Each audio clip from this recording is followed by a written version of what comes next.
So hello guys, একটা খুব ভালো আপডেট। আমি ঘুরতে যাচ্ছি, আর সবথেকে বড় কথা হচ্ছে সকাল সকাল ইন্টারন্যাশনাল এয়ারপোর্টে আসলে যে এত ফাঁকা পাওয়া যায় জানতাম না। সো একটা ইমিগ্রেশন অফিসারকে জিজ্ঞেস করলাম এত ফাঁকা কেন, তো রিজন বললো যে বিকেল 4টে 4:30টার পর থেকে নাকি ভিড় হতে চালু করে। সো যারা যারা ইন্টারন্যাশনাল ট্রিপ প্ল্যান করার মানে যাওয়ার প্ল্যান করছো তারা অবভিয়াসলি সকালে আসলে একটা দিন কী হয়, দিনের শুরুতে মানে পুরো দিনটাই তোমার বেকার চলে যায়, কারণ ওখানে রিচ করতে করতে সন্ধ্যা বা বেলা হয়ে যায়।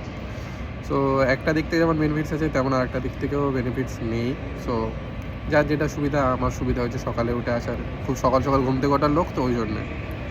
সো এখন যাওয়া হচ্ছে ভিয়েতনাম, আর ভিয়েতনামের সব কিছু আপডেট তোমাদেরকে দিতে থাকবো। আর ইমিগ্রেশন ছিল সুপার স্মুথ, কোনো কোয়েশ্চেন নেই, কিচ্ছু নেই। আর ব্যাগেজের ব্যাপারেও ইন্ডিগোতে ট্রাভেল করছি, 30 কেজিস ব্যাগেজ আছে। সো কোনো রকমের কোনো কিছুই প্রবলেম হয়নি। আমি তো বাড়ি থেকে অলরেডি লেট বেরিয়েছিলাম, ভাবলাম এখানে হয়তো লেট হয়ে যাবে, বাট কাউন্টারও পুরো খালি ছিল, আর ইমিগ্রেশন তো ভাই একদমই খালি ছিল।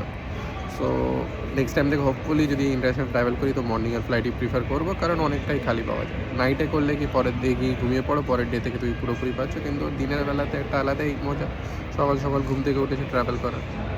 সো দেখা হচ্ছে তোমাদের সাথে ভিয়েতনামে। সো বন্ধুরা, রিসেন্ট করে একটা জিনিসের ব্যাপার আমি খুব মানে শোনা যাচ্ছিল, ঝামেলা চলছে রাজস্থানে, যেটা হচ্ছে আরাবারি হিলস। সো এখানে এসে আমি জলের বোতল আনতে ভুলে গিয়েছিলাম, তার জন্য একটা জলের বোতল কিনলাম। আর গেস করো এখানে কী লেখা আছে, দাঁড়াও তোমাদেরকে দেখাচ্ছি।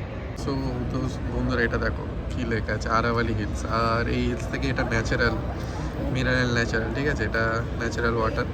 মানে একটু তো কিছু থাকে, কিন্তু এটার ব্যাপারেই আমাদের মানে এখন রাজস্থানে ঝামেলা চলছে ভাঙার ব্যাপারে।